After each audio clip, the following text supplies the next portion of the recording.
Kita lanjutkan soal berikutnya. Perhatikan pernyataan berikut. 1. Jarak yang ditempuh benda per satuan waktu. 2. Merupakan besaran vektor. 3. Perubahan kecepatan setiap satuan waktu. 4. Merupakan besaran skalar. Dari pernyataan di atas, pernyataan yang tepat berkaitan dengan kelajuan adalah A. 1 dan 2, B. 1 dan 3, C. 1 dan 4, D. 2 dan 3. Nah, soal ini berkaitan dengan konsep gerak, ya, khususnya berkaitan dengan kecepatan dan kelajuan. Nah, kita lihat satu persatu. 1. Jarak yang ditempuh benda per satuan waktu. Ya, ini betul ya. Karena kelajuan itu adalah jarak per waktu, S per T. Betul. Merupakan besaran vektor. Bukan ya. Karena yang merupakan besaran vektor itu adalah kelajuan. Yang merupakan besaran vektor itu adalah kecepatan. Berarti ini salah. 3. Perubahan kecepatan setiap satuan waktu. Jadi kalau kita tuliskan delta V per delta T. Bukan ya, karena ini merupakan definisi dari percepatan. 4. Merupakan besaran skalar. Betul ya, karena kelajuan merupakan besaran skalar. Nah, sehingga jawaban untuk soal ini adalah 1 dan 4C. Diketahui sebuah mobil melaju dengan kecepatan awal 2 meter per sekon. Setelah mobil melaju selama 10 sekon, kecepatan mobil tersebut bertambah menjadi 4 meter per sekon. Berapa percepatan yang dimiliki mobil tersebut? A. 0,2 meter per sekon kuadrat, B. 2,0 meter per sekon kuadrat, C. 0,8 meter per sekon kuadrat, D. 8,0 meter per sekon kuadrat. Nah, soal ini berkaitan dengan percepatan ya. Sebelum menjawab, kita tuliskan dulu rumusnya bahwa percepatan itu sama dengan delta V per delta T. Ya. Atau delta V itu V2 kurang V1 per T ya. Karena T nolnya dianggap 0. Nah, kita lihat data. Diketahui sebuah mobil melaju dengan kecepatan awal, berarti ini V1 atau V0. Kemudian ini adalah T. Kemudian 4 meter per sekon, V2 atau VT. Nah, sekarang kita masukkan ke persamaan. V2 4 dikurang V1 2 per T10. Sama dengan 2 per 10. Sama dengan 0,2 meter per sekon kuadrat. Nah, kita temukan jawabannya A ya.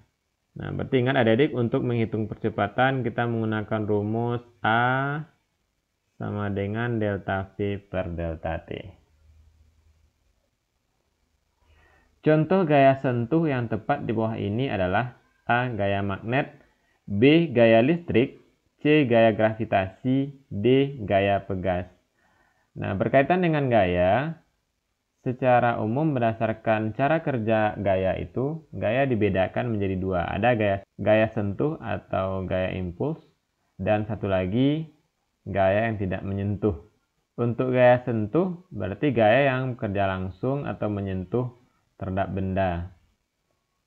Nah, dari keempat pilihan jawaban ini yang termasuk gaya sentuh adalah gaya pegas. Ya, karena untuk menimbulkan gaya pegas, benda harus menekan dulu pegasnya ya, atau menarik dulu. Sedangkan untuk gaya magnet, gaya listrik, dan gaya gravitasi itu tidak bersentuhan langsung dengan benda.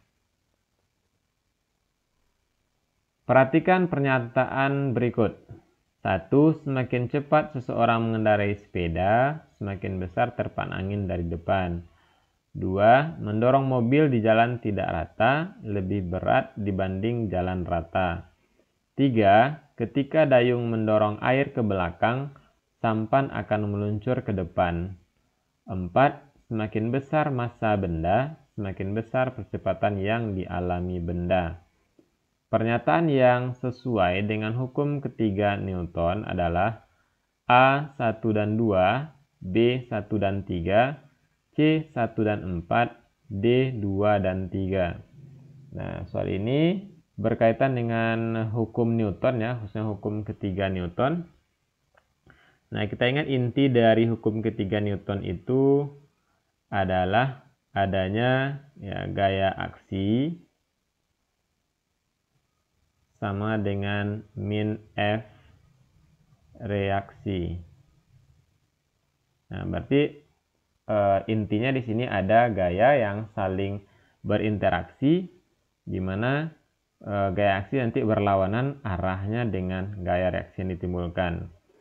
Nah, untuk contoh yang paling mudah, yang paling jelas itu adalah nomor 3 ya. Jadi 3 ini betul.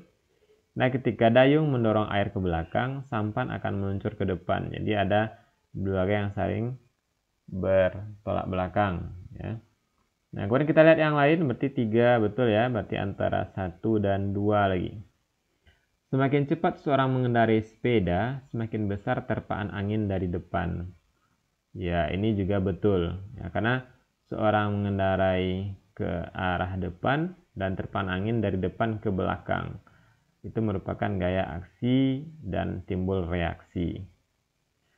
Nomor 2, mendorong mobil di jalan tidak rata lebih berat dibanding jalan rata. Nah, ini berkaitan dengan hukum kedua Newton. Ada konsep gaya gesekan ya.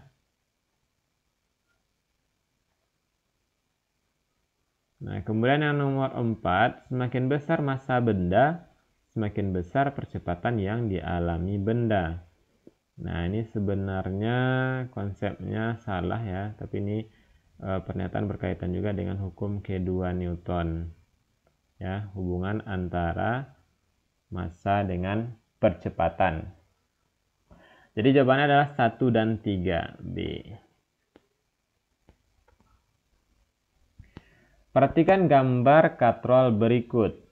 Jika gaya yang bekerja pada katrol tersebut sebesar 8 Newton, maka besar beban yang dapat ditarik dari katrol majemuk di atas adalah, nah ini berkaitan dengan katrol pesawat sederhana ya, katrol. Untuk menentukan besar beban yang dapat ditarik, kita menggunakan rumus keuntungan mekanis atau KM ya, di mana rumusnya KM sama dengan FB per FK. Oke, ini rumus yang digunakan ya. Dimana KM itu adalah keuntungan mekanis, FB adalah gaya beban, itu yang ditanyakan di soal. Kemudian FK adalah gaya kuasa ya. Untuk melihat keuntungan mekanis pada katrol, silakan adik-adik lihat jumlah tali yang digunakan pada katrol majemuk ini ya. Berarti talinya ada 1, 2, 3, 4. Maka dari sana diperoleh keuntungan mekanis pada katrol majemuk ini sama dengan 4. Kemudian di sini sudah diberikan gaya kuasanya sebesar 8 Newton ya. Ini sebagai gaya kuasa. Nah, sehingga untuk menghitung FB kita tinggal masukkan ke rumus 4 sama dengan FB per FK 8. Maka kita peroleh FB sama dengan ya 4 dikali 8 sama dengan 32 Newton. Oke, bisa paham ya adik-adik? Oke, jawabannya adalah A. Perhatikan gambar bidang miring berikut. Dari keempat bidang miring di atas, yang memiliki keuntungan mekanis yang sama adalah A 1 dan 2, B 1 dan 3, C 1 dan 4, D 2 dan 4. Nah, sekarang pesawat sederhana bidang miring. Nah, untuk menghitung keuntungan mekanis, ya kita gunakan rumus pada bidang miring ini karena diketahui datanya ada panjang bidang miring dan tinggi. Kita menggunakan rumus KM sama dengan L per H, ya. Di mana L ini adalah panjang bidang miring, ya, L panjang bidang miring, panjang bidang miring,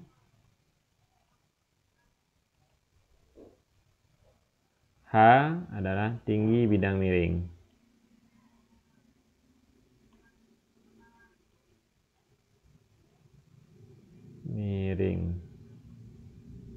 Oke, jadi ingat rumusnya ya adik-adik, KM sama dengan L per H. Nah, sekarang kita tinggal menguji masing-masing gambar. Untuk gambar 1 berarti KM-nya 4/2 ya, L-nya 4, H-nya 2, berarti kita boleh 2. Gambar kedua L-nya 6 per H2 diperoleh 3. Gambar ketiga 6 per 4 sama dengan 3/2.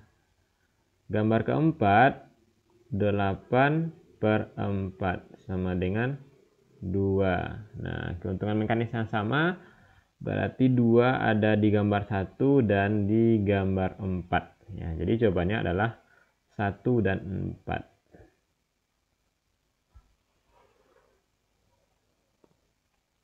Perhatikan gambar berikut. Dari gambar di atas, yang prinsip kerjanya sesuai dengan pengungkit adalah A1 dan 3, B2 dan 3, C2 dan 4, D3 dan 4. Nah, kita lihat gambar pada soal. 1 itu adalah pisau, 2 gunting, 3 kapak, 4 tang. Ya. Yang menggunakan prinsip kerja pengungkit, yang pertama 2 ya. Nah, gunting, kemudian 4 tang. Sedangkan untuk nomor 1 menggunakan prinsip bidang miring. Ya, jadi pisau menggunakan prinsip bidang miring. Nah, begitu juga dengan kapak ini ya, bidang miring.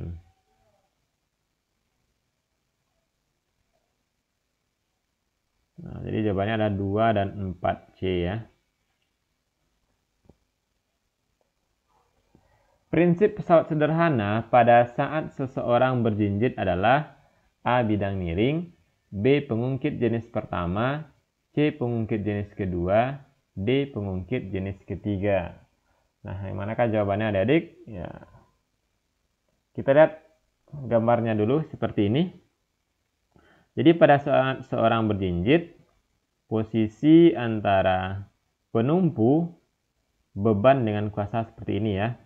Nah, jadi kuasa pada sebelah kanan, kemudian beban di tengah, kemudian ada penumpu. Nah, jenis pesawat sederhana dengan kondisi seperti ini ya, beban berada di tengah-tengah, ini termasuk jenis pengungkit jenis kedua ya, pengungkit jenis kedua. Ya, jawabannya adalah C.